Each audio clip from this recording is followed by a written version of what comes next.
Welcome to Central Church's online devotional ministry. These short devotions are intended to provide inspiration and hope to all people, including our friends, neighbors, and church members. We hope that you find them both meaningful and helpful as you search for spiritual food. It's our prayer that you discover new ways to serve Christ and be about His work in the world. Here's Pastor Bob. The weeks of summer are moving along. Continuing today to take a look at some of the ways that birds are described to us in the Bible. Today, looking at migratory birds as they are described by the prophet Jeremiah in chapter 8 of his prophecy. Jeremiah had a long prophetic career. It lasted about 40 years. He's known as the weeping prophet. He's often associated with complaint. To be a Jeremiah is to be someone who complains. He lived in a difficult time, bringing the word of God to a recalcitrant people that did not want to hear it. Much of his ministry took place during the reign of King Josiah.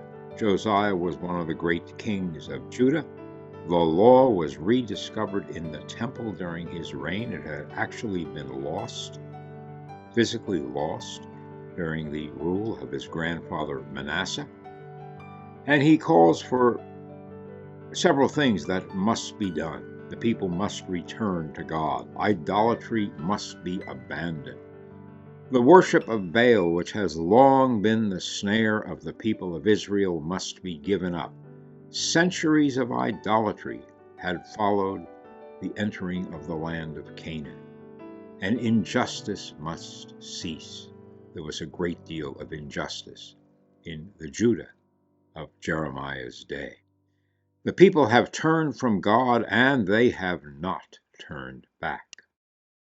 In Jeremiah chapter 8, verses 4 through 6, before he talks about the migratory birds, he has a little poem on the Hebrew word for turning, which is the Hebrew word shub, which is also the word for repentance.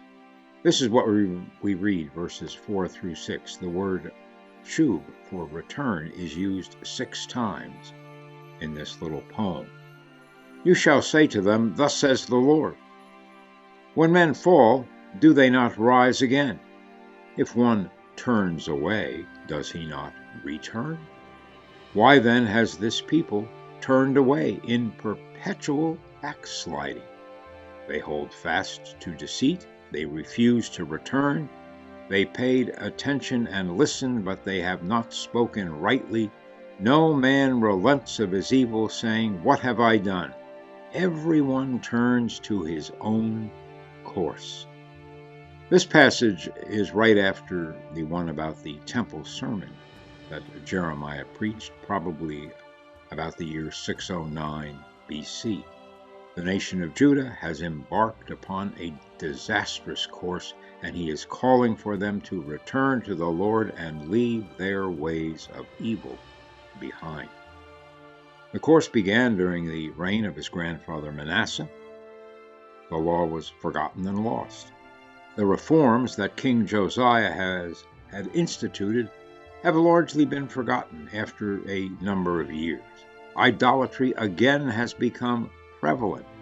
The people have returned to idolatry with enthusiasm, and there's been some bad alliances and some unwise diplomacy that have taken a toll, and the able King Josiah has been killed in the needless battle of Megiddo, and a very inferior successor has succeeded him to the throne.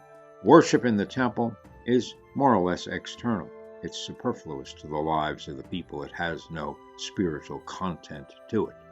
And so Jeremiah uses the illustration of migrating birds. They follow their expected route. They do things more correctly than human beings. The migration of birds is an amazing thing.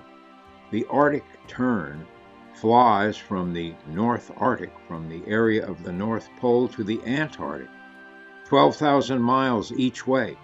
That's its migration. Flying long distances, the wandering albatross is a bird largely of the southern seas, often used in a negative way. You have an albatross around your neck, related to the poem The Rime of the Ancient Mariner by Samuel Taylor Coleridge. The albatross can fly for 10,000 miles on a single journey. That's a long way. The route that these birds take is quite amazing, and they do it, we would say, by instinct, but they do it precisely. There's a lot of dangers involved, but they follow the course that they have been set upon. The junco is a North American bird, a little gray bird that comes around in the winter.